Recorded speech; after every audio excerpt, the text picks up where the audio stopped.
सुप्रभात विद्यार्थियों, मैं सुरेश ऑनलाइन यूट्यूब क्लास में आपका फिर से स्वागत करता हूं।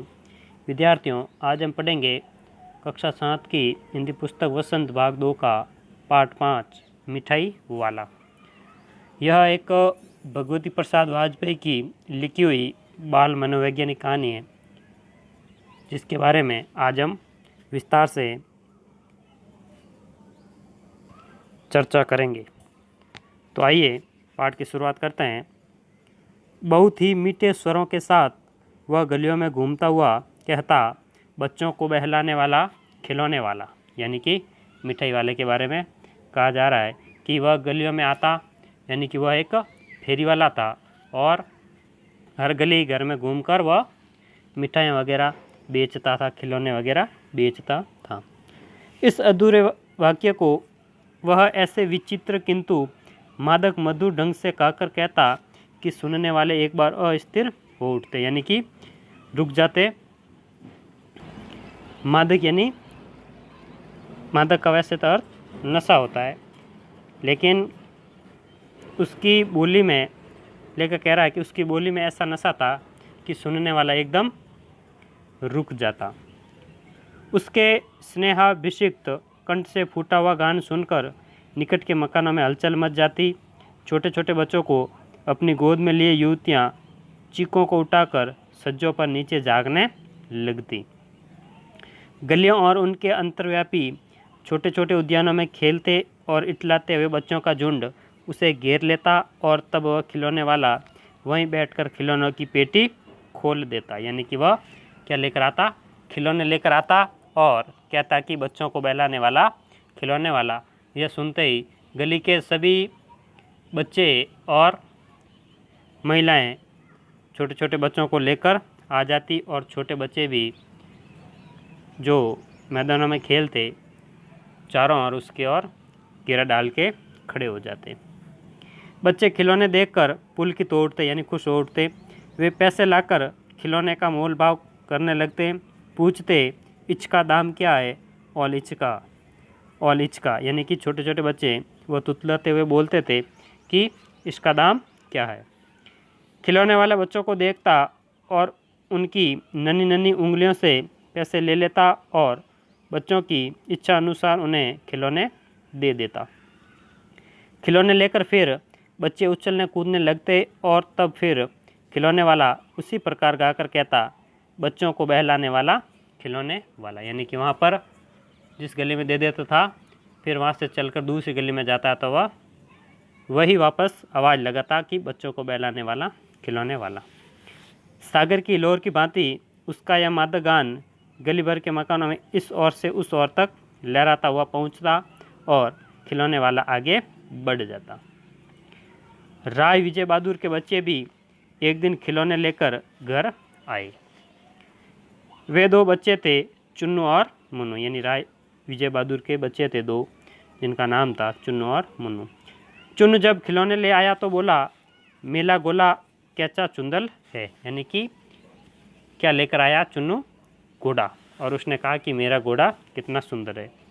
मुन्नू बोला, और देखो मेला कैचा चुंदल है, यानी कि मेरे वाला किस प्रकार सुंदर है, कैसा सुंदर है।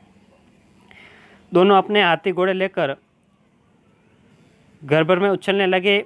इन बच्चों की माँ रोहिणी कुछ देर तक खड़े खड़े उनका खेल निरखती रही, यानी देखती रही। अंत में दोनों बच्चों को बुलाकर उसने पूछा, अरे ओ चुन्नू मुन्नू, ये खिलौने तुमने कितने में लिए हैं, यानी कि तुमने कितने पैसे में लिया है? उसकी माँ रोहिणी ने उनसे पूछा।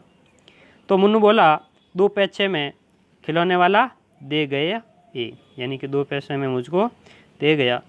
रोहिणी सोचने लगी, इतने सस्ते कैसे दे गया है, यह तो वही जाने, लेकिन दे तो गया ही है, इतना तो निश्चय है। यानी कि बच्चे झूठ थोड़ी बोल रहे हैं। 2 पैसे में ये इतना सुंदर खिलौना वह किस प्रकार दे गया है,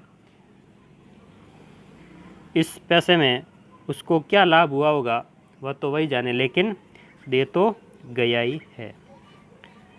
एक जरा सी बात ठहरी, रोहिणी अपने काम में लग गई। फिर कभी उसे इस पर विचार करने की आवश्यकता भी भला क्यों पड़ती, यानी कि वह इस बारे में क्यों सोचती।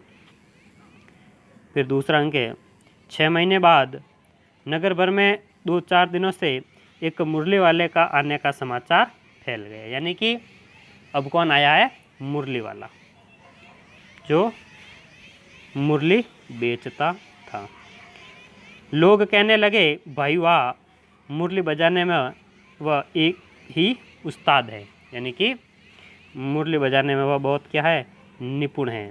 उस्ताद यानी जो अपने काम में निपुण हो, दक्ष हो। मुरली बजाकर गाना सुनाकर वह मुरली बेचता भी है, सो भी 2-2 पैसे में। यानी कि कितने पैसे में? 2-2 पैसे में। भला इसमें उसे क्या मिलता होगा? मेहनत भी तो न आती होगी। यानी कि इस पैसे में तो उस वस्तु का मूल्य भी नहीं चूकता, तो वह लाभ क्या कमाता। एक व्यक्ति ने पूछ लिया, कैसा है वह मुरली वाला? मैंने तो उसे नहीं देखा। उत्तर मिला, उम्र तो उसकी अभी अधिक न होगी, यही 30-32 का होगा। दुबला पतला गोरा युवक है, बीकानेरी रंगीन साफा बांधता है। यानी कि वह जिस प्रकार आपको चित्र में दिख रहा है, वह बीकानेरी साफा बांधता है। वही तो नहीं जो पहले खिलौने बेचा करता था। क्या वह पहले खिलौने भी बेचा करता था? यानी कि एक व्यक्ति ने पूछा कि वह तो नहीं जो खिलौने बेचता था, अब वह मुरली वाले के रूप में आया है। तो दूसरे व्यक्ति ने कहा कि वह क्या खिलौने भी बेचता था? हाँ, जो आकार प्रकार तुमने बतलाया उसी प्रकार का वह भी था। यानी कि आपने जो कहा था कि बीकानेर रंगीन साफा बांधता था और उम्र 30-32 की, दुबला पतला था, ऐसा कैसा आदमी पहले खिलौने बेचता था। यानी कि ये 2 आदमी आपस में बातें कर रहे हैं। प्रतिदिन इसी प्रकार उस मुरली वाले की चर्चा होती।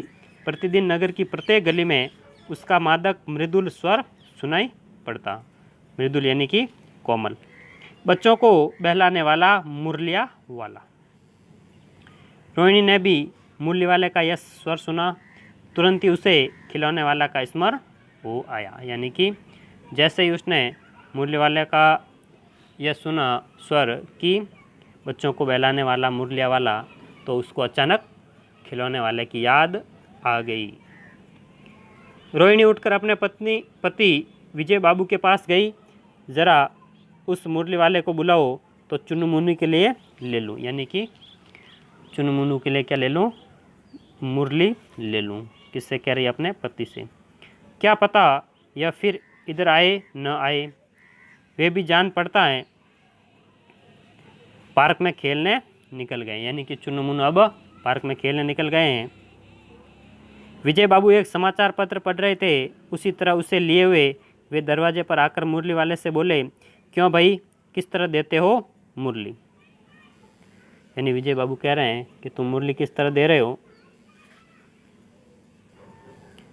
किसी की टोपी गली में गिर पड़ी, किसी का जूता पार्क में ही छूट गया और किसी की सौतनी यानी पजामा ही ढीली होकर लटक आई है। इस तरह दौड़ते हाँफते हुए बच्चों का झुंड आ पहुंचा। यानी जैसे ही मुरली वाले ने कहा मुरली वाला, तो सभी पार्क में खेलने वाले बच्चे उसके पास आकर एकत्रित हो गए। एक स्वर से सब बोल उठे, हम भी लेंदे मुरली और हम भी लेंदे मुरली। यानी कि हम भी लेंगे मुरली। तो विद्यार्थियों, आगे की कहानी हम अगले वीडियो में पढ़ेंगे। तब तक के लिए धन्यवाद। और आपसे निवेदन है कि कहानी आपको किस प्रकार लग रही है। अगर आपको पसंद आ रही है तो लाइक ज़रूर करें और कमेंट करना नहीं भूलें। धन्यवाद।